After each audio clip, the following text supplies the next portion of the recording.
창세기 35장의 기본적인 흐름은 세겜에서 베델로 이동하고요. 또 베델에서 헤브론으로 이 야곱의 가족들, 그러니까 무리들이 좀 이동하고 있는 과정을 계속 좀 이어갑니다. 그러니까 하란으로부터 다시 돌아와서 이제 정말로 아버지의 집인 그 헤브론으로 향해서 가고 있는 마지막 여정을 좀 기록하고 있다고 보면 될 것 같은데요. 그렇지만 이제 전반적인 느낌은 어떠냐면 25장 19절에서부터 그 이삭의 톨레도트가 시작이 되었었거든요. 그 긴 여정이 이제 마무리 단계를 보이고 있는 거죠. 36장에 넘어가게 되면 이삭의 톨레도트는 마치고 에서의 톨레도트, 그러니까 에서의 족보가 이제 시작이 되어지고요. 그리고 37장부터는 야곱의 톨레도트가 또 시작이 되어집니다. 우선 이제 이삭의 톨레도트를 마무리하는 이 35장 가운데 아까 얘기한 것처럼 이 장소를 중심으로 세겜에서 베델로 이동하게 되는 과정을 먼저 좀 살펴보면요. 에서와 헤어졌죠. 그러니까 야곱의 에서를 만나고 에서와 헤어지고 세겜에 정착하게 되었었습니다. 이 세겜에 정착했던 야곱의 무리 가운데 한 사건이 일어나는데 그 사건이 어제 우리가 살펴봤던 세겜에서 그 딸 디나가 이제 강간을 당하는 사건이었고요. 그것이 이제 발단이 되어서 야곱의 아들들이 세겜의 모든 남자들을 살해하는 일이 있었죠. 그리고 그 사건이 있고 성경의 흐름대로라면 바로 그 직후에 하나님께서 야곱에게 나타나신 것처럼 읽혀집니다. 뭐 시간의 공백이 얼마나 있었는지 모르겠지만 34장에 맞추고 35장에 넘어가자마자 하나님께서 야곱에게 나타나시죠. 그리고 하나님께서 야곱에게 요구하신 것은 무엇이었냐면 이곳을 떠나 베델에 가서 제단을 쌓으라고 하는 명령이셨습니다. 1절을 보시면 하나님이 야곱에게 이르시되 일어나 베델로 올라가서 거기 거주하며 내가 내 형 에서의 낯을 피하여 도망하던 때에 내게 나타났던 하나님께 거기서 제단을 쌓으라 하신지라 라고 기록이 좀 되어져 있습니다. 이것은 이제 야곱이 그 베델에서 하나님의 약속을 받고 또 하나님께 서원했던 그 서원을 지킬 것에 관한 요구로도 이제 볼 수 있죠. 그러자 야곱은 즉시 그 하나님의 명령에 순종하는 모습을 보입니다.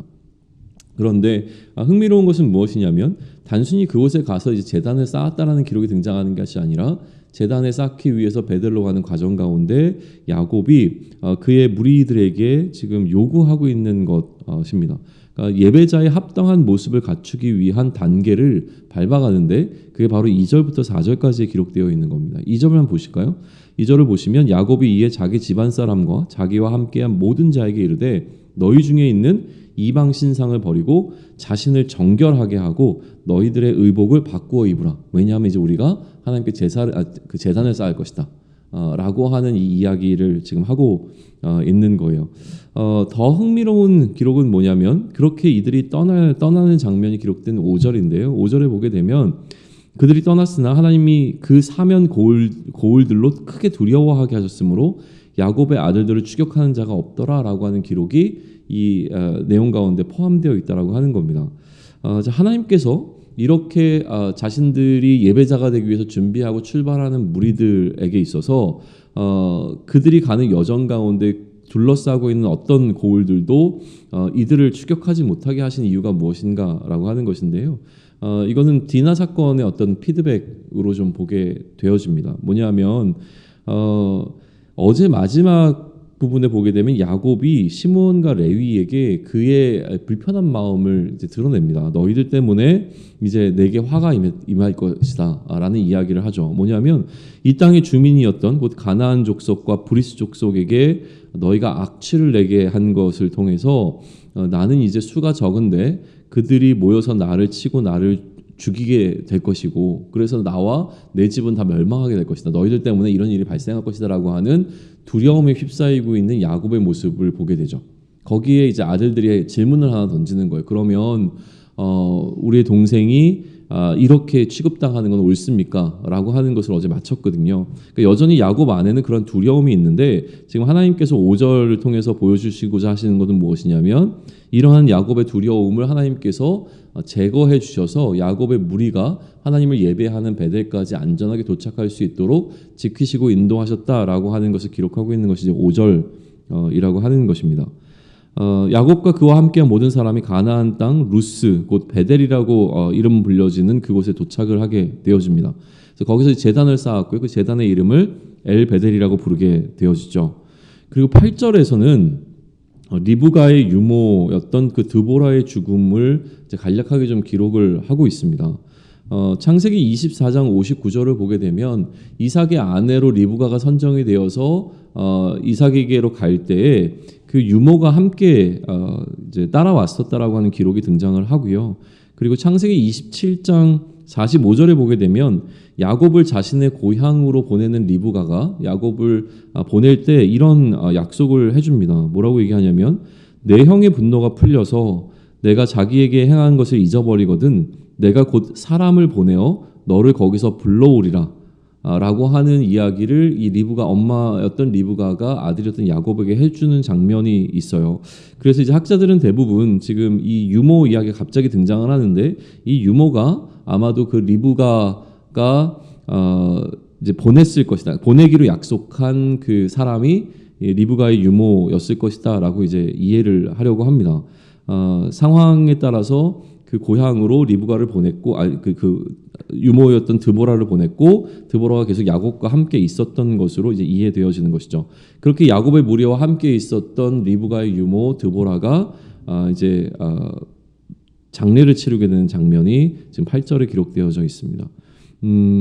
무슨 의미인지는 사실은 정확하게 잘 모르겠어요. 왜 이거를 꼭 모세가 여기다 기록했는가라고 하는 것은 명확하게 이제 설명되어지진 않는데 이따 결론 부분에서 우리가 조금 더 추측해 보기는 하겠습니다. 9절에서 15절은 야곱에게 복 주시는 하나님에 관한 기록이 등장을 합니다. 실제로 이것은 32장에 기록된 그 야복 나루에서 받았던 축복의 재진술로 좀 보여지는데요. 당시에 이제 야곱이 하나님과 야복 나루에서 씨름을 하잖아요. 씨름을 하고 나서 이제 이름이 이스라엘로 바뀌게 되어지고 그리고 하나님께로 축복을 받았다라고 하는 기록이 등장하는데 구체적으로 어떤 축복을 받았는지에 대한 내용은 드러나지는 않습니다. 그런데 아마 지금 오늘 본문의 9절부터 15절에 기록되어 있는 이 하나님이 야곱에게 하셨던 말씀이 그 당시에 주셨던 말씀이고 그것이 다시 한번 재확인되어지는 과정이 아니었겠는가라고 이제 보게 되어지는 것이죠. 뭐 내용들은 우리가 이미 알고 있는 그 이전의 족장들에게 주셨던 그 내용과 동의를 하니까 그냥 넘어가도록 하겠습니다. 그러니까 여기까지가 이제 베델에서 있었던 일입니다. 그리고 베델에서 이삭이 머물고 있는 이제 헤브론으로 계속 이동을 하게 되어지는데 기본적으로 이 이동 경로는 그러니까 처음부터 이제 하란이라고 하는 곳이 북쪽에 있었잖아요. 그러니까 북쪽에서부터 쭉 이렇게 내려오는 과정 가운데서 거의 우리가 알고 있는 그 예루살렘 근처까지 온 지역이 이제 세겜이고요. 거기서부터 예루살렘 밑으로 더 내려가면 이제 헤브론이 그러니까 베들레헴과 그 밑에 더 내려가면 이제 헤브론이 있는 것으로 위로부터 이제 아래로 내려가게 되는 그 여정이라고 보시면 될 것 같아요. 그런데 이제 올라간다라고 하는 표현을 좀 사용하고 있는 것을 자주 만나게 되어지는데 그거는 예배 중심적인 어떤 개념으로 좀 보면 될 것 같아요. 우리도 뭐 이제 서울 갈 때 상경한다는 표현을 사용하잖아요. 뭐 지역적으로는 남쪽으로 내려가는 여정이었지만 여전히 이 베델이라고 하는 곳으로 이제 올라가서 그러니까 너희는 베델로 올라가서 거기 거주하며라는 이제 표현이 등장하는 것은 그 하나님을 향한 그 예배 중심적인 어떤 그 표현이라고 좀 보시면 될 것 같아요. 어쨌든 지금 더 남쪽으로 내려간 겁니다. 이제 베델에서 헤브론이라고 하는 지역을 가기 위해서 더 남쪽으로 좀 내려가고 있는 여정 가운데 있는 거예요. 그 헤브론으로 내려가는 여정 가운데 일어난 두 가지 사건을 이제 모세는 또 더 기록하고 있습니다. 그게 16절로부터 20절에 기록되어져 있는 건데 첫 번째는 라헬의 죽음과 베냐민의 출생에 관한 기록입니다. 그러니까 난산이었죠. 그러니까 마지막으로 야곱의 아들로 태어난 베냐민은 그 출생 과정에서 라헬이 이제 사망하게 되어지는 일이 있었고요. 거기에 대한 기록을 하나 남겨놓고 있습니다. 그다음에 두 번째 이 헤브론에 가는 여정 가운데 일어났던 일은 무엇이냐면 그 야곱의 첫째 아들이었던 그 장자였던 르우벤이 오히려 그 야곱의 첩이었던 그 야곱의 그러니까 또 다른 아내이죠. 그러니까 첩이었던 빌하와 동침한 사건을 기록을 하고 있어요. 그러니까 왜 이 첫째 아들이 그의 아버지의 첩과 동침하게 되었는가에 있어서 이제 해석의 문제가 좀 등장을 하는데 기본적으로는 아마도 르우벤이 다른 형제들 앞에서 자신의 장자권을 드러내는 방식으로 내가 이제 아버지의 모든 것을 소유하고 있는 자이다라고 하는 것을 다른 11명의 아들들 앞에서 드러내는 과정 속에서 발생한 사건이라고 이해하는 것이 가장 이제 뭐 마땅해 보입니다. 그런데 여기서 이제 우리는 두 가지를 좀 보게 되어지는데요. 첫 번째는 무엇이냐면 야곱의 태도가 또다시 이제 논란이 되어집니다. 그러니까 디나가 강간을 당했을 때 야곱이 보였던 태도와 마찬가지로 이스라엘이라고 좀 표현되어 있지만 야곱은 르우벤이 자신의 첩을 범한 사실을 알고 있었습니다. 그런데 아무 조치도 일어나고 있지 않다라고 하는 거예요. 모르지는 않았습니다. 분명히 알고 있었던 것이죠. 두 번째 이제 보게 되어진 것은 무엇이냐면 결국 이제 이 사건에 대한 해석인데 이 해석을 역대상 5장의 그 해석을 가져와서 이제 이해한다면 르우벤은 앞서 우리가 이제 뭐랄까 해석한 것처럼 르우벤이 그렇게 행동한 이유가 자신의 장자권을 드러내려고 했었다면 오히려 이 일을 통해서 르우벤은 장자권을 상실하게 되어진 장면을 우리는 마주하게 되는 것이 역대상 5장의 기록이라고 하는 거예요. 역대상 5장에는 이렇게 기록을 합니다. 이스라엘의 장자 르우벤의 아들은 이러하니라. 르우벤은 그리고 이제 가로치고 이야기가 등장을 해요. 르우벤은 장자라도 그의 아버지의 침상을 더럽혔으므로 장자의 명분이 이스라엘의 아들 요셉의 자손에게로 돌아가서 족보의 장자의 명분대로 기록되지 못하였느니라. 유다는 형제보다 뛰어나고 주권자가 유다에게서 났으니 장자의 명분은 요셉에게 있으니라 라는 기록이 등장을 해요. 그러니까 결국 르우벤이 그의 장자권을 잃어버린 것은 아버지의 침상을 더럽혔기 때문이라 라고 하는 이 사건이 원인이 되어지는 것이죠. 자, 이 기록이 나오고 난 이후에 오늘 본문 23절에서부터 26절은 야곱의 이제 12 아들들의 이름이 어머니를 기준으로 해서 나열이 되어집니다. 27절에 이르러서 드디어 이제 야곱은 헤브론에 도착을 하고요. 180세가 된 아버지 이삭을 만나게 되죠. 이삭은 야곱을 만나고 나서 뭐 다른 어떤 기록 없이 바로 죽음을 맞이하는 것처럼 이제 기록이 되어져 있습니다. 그리고 에서와 야곱이 그의 아버지였던 이삭을 장사하는 기록이 이제 마지막의 기록이고요. 창세기 49장 기록에 따르면 이제 야곱도 아브라함과 사라와 함께 막벨라 굴에 이제 장사된 것으로 되어져 있습니다. 자, 이 오늘 이제 35장의 내용 속에서 그러면 우리는 이제 어떤 묵상을 좀 할 수 있을까라고 하는 건데요. 기본적으로 이삭의 톨레도트라고 불리는 그 이삭의 족보로 시작되어진 이야기이지만 그 안에서 가장 비중 있게 다뤄진 이야기는 이제 야곱의 이야기입니다. 야곱의 이야기의 하이라이트는 주로 우리가 아까 얘기했던 그 야복 강가에서의 어떤 씨름 장면이겠죠. 하나님과 씨름에서 이겼던 그 야곱의 모습이 가장 야곱의 이야기 중에서 하이라이트를 꼽으라면 그 부분이 될 것 같아요. 그러나 저는 오늘 베델에서 제단을 쌓고 있는 이 장면이 어떤 의미에서 보게 되면 야곱의 일생 가운데 가장 중요했던 시점이 아닐까라는 생각을 한번 해보게 됩니다. 무슨 얘기냐면 디나의 사건 이후에 두려움에 쌓여 있었습니다. 그 야곱에게도요. 그러니까 야곱은 계속 이제 믿음의 여정을 걸어왔는데 마지막에 야곱에게 찾아온 이제 큰 위기인 것이죠. 그에게 이제 생명을 위협하게 되어진 어떤 상황이 펼쳐져 있습니다. 그런데 지금 하나님께서는 그러한 두려움을 겪고 있는 야곱에게 무엇을 말씀하시냐면 이제 네가 베델로 가서 단을 쌓아라. 다시 얘기하면 지금 머물고 있는 그 장소로부터 이동해서 베델까지 가야 되는 거예요. 그럼 그 이동 경로 가운데서 가나안 민족들을 마주치게 되어지는 것이죠. 그러니까 단순히 이것은 그냥 야곱으로 하여금 베델에다 단을 쌓으라는 명령이 아니라 그 민족들을 지나서 그러니까 죽음에 대한 공포를 넘어서서 하나님의 명령을 순종해야 하는 과정이라고 하는 것이죠. 아브라함과 비교가 되어집니다. 그런 의미에서 아브라함은 자신의 아들 이삭을 바치라고 하는 명령을 가지고 산으로 올라가 제단을 쌓았습니다. 근데 지금 동일하게 제단을 쌓으라고 하는 명령을 아브라함처럼 야곱도 받고 있는데요. 당시 아브라함의 그 제단을 쌓는 과정 속에서 죽음의 대상이 되었던 것은 아브라함 그 자신이 아니라 그의 아들이었던 이삭이었던 것이죠. 그러나 지금 이 베델의 제단을 쌓으러 가는 과정 가운데서 생명의 위협을 느끼고 있는 것은 야곱 그 자신이라고 하는 거예요. 그러니 지금 이러한 과정을 통해서 드러나고 있는 것은 무엇이냐면 이때 순종하는 야곱의 모습을 통해서 야곱의 믿음이 드러나고 있다라고 하는 것이죠. 야곱은 주저함 없이 제단을 쌓기 위해서 공동체를 성결하게 하는 과정을 거친 후에 베델로 이동하기 시작을 합니다. 그러니까 이 모습 가운데서 야곱의 믿음을 보게 되었고요. 하나님께서 그 야곱의 믿음에 합당한 축복을 내려주시는 장면으로 이제 이해가 되어집니다. 그리고 하나님의 약속대로 무사히 아버지의 집에 도착한 것으로 이 야곱의 스토리는 마무리가 되고 이삭의 톨레도트도 마무리가 이제 되어지는 겁니다. 그러니까 우리는 이 전체적인 이야기가 단순한 야곱의 어떤 이동 경로를 따라 이동하고 있는 과정으로 볼 것이 아니라 야곱의 믿음이 어떻게 성장하고 있는가라고 하는 야곱의 믿음의 성장의 스토리로 본다면 그 야곱의 믿음이 가장 성장한 그 정점에 이르는 사건이 오늘 이 베델에 제단을 쌓는 것이라고 이해할 수 있다라고 하는 것이죠. 또 이 야곱의 믿음과 아울러 35장 전체의 분위기를 한번 살펴보시게 되면 은연중에 삶과 죽음의 문제가 상당히 강조되어 있는 것을 보게 되어집니다.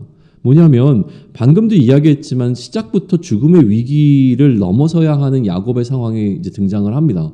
그 34장 마지막에 야곱은 분명히 죽음에 대한 공포를 느끼기 시작했고요.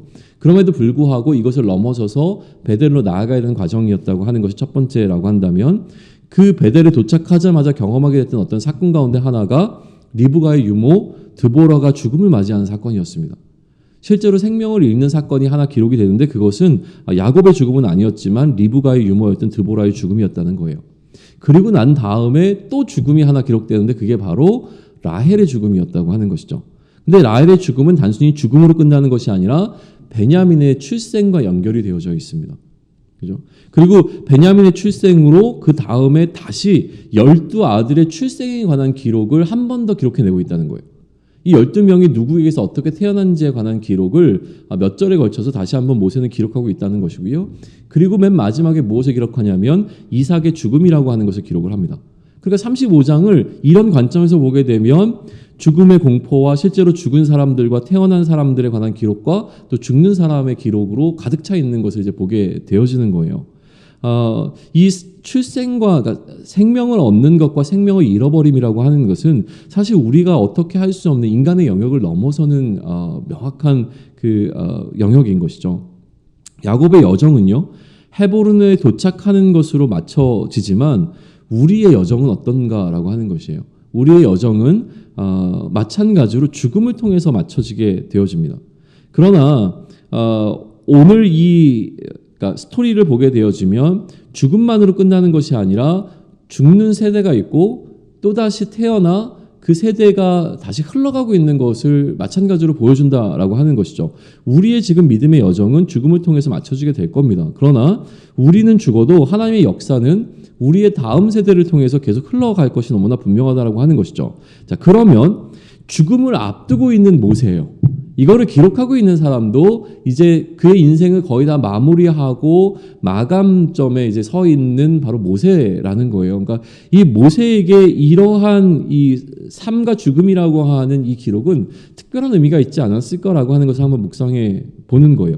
죽음을 앞두고 있는 모세에게 이러한 기록을 해 나가는 과정 속에서 모세가 지금 이스라엘 입성을 앞두고 있는 그러니까 모세가 가나안 입성을 앞두고 있는 이스라엘 민족들에게 하고 싶은 이야기가 있지 않았을까라는 추측을 한번 해보는 겁니다. 자, 출애굽 1세대가 죽음을 맞이했습니다. 그러니까 출애굽 1세대의 죽음 이후에 이제 가나안이라고 하는 약속의 땅에 입성을 앞두고 있는 2세들에게 주어지는 메시지가 담겨 있을 것 같다라고 하는 것이죠. 그러니까 이스라엘의 가나안 입성은 그 자체로 보게 되어지면 출애굽이라고 하는 사건의 마침표가 되어지는 사건이 될 게 분명합니다. 애굽으로부터 나와서 그들이 약속한 땅에 거주하게 되어지는 그 마지막 사건이 가나안 입성이 될 거예요. 그러나 출애굽 2세들에게 가나안 입성이라고 하는 것은 야곱이 느꼈던 그 죽음의 공포와 직면해야 되는 동일한 과정이 아니었을까라는 생각을 하게 되는 거예요. 그의 출애굽 1세대들이 죽는 것이 두려워서 들어가지 못했던 그 가나안에 이제 하나님께서는 출애굽 2세대에게 들어가라고 말씀하실 때에 이들에게도 동일한 그 죽음에 대한 공포가 존재했을 거라는 말이죠. 그럼에도 불구하고 1세대와 2세대 사이의 큰 차이점이라고 하는 것은 무엇이냐면 1세대가 포기했던 그 입성을 2세대는 광야의 시기를 거쳐서 그들의 믿음의 여정이 어느 정도 완성되고 난 이후에 거기에 순종할 준비가 되었다라고 보게 되어지는 것이죠. 가나안과의 전쟁을 통해서 이들이 증명해야 할 것은 이들의 삶과 죽음의 문제가 하나님의 손에 달려있음을 믿는 믿음이고요. 그들의 믿음을 증거해내야 되는 것입니다. 우리가 도착할 약속의 땅도 이러한 죽음이 주는 공포를 넘어서는 것이 요구되어집니다. 이 과정 가운데 하나님께서 우리에게 보기를 원하시는 것. 다시 얘기하면 하나님께서 우리에게 약속하신 그 땅에 들어가기 전까지 이 광야와 같은 이 시기를 거쳐가는 우리들에게 하나님께서 보기를 원하시는 것은 너무나 분명해 보입니다. 그거는 죽음의 공포를 무릅쓸 수 있는 믿음이 우리에게 있는가라고 하는 것이죠. 오늘 하루 우리를 두렵게 하는 것들 가운데 우리는 둘러싸일 것이 너무나 분명합니다. 그러나 우리를 두렵게 하고 걱정하게 하는 모든 것들 가운데 하나님을 믿고 신뢰하는 그 믿음으로 모든 것을 넘어설 수 있기를 바랍니다. 그러한 삶이 되어지기를 그리스도의 이름으로 축원합니다. 아멘.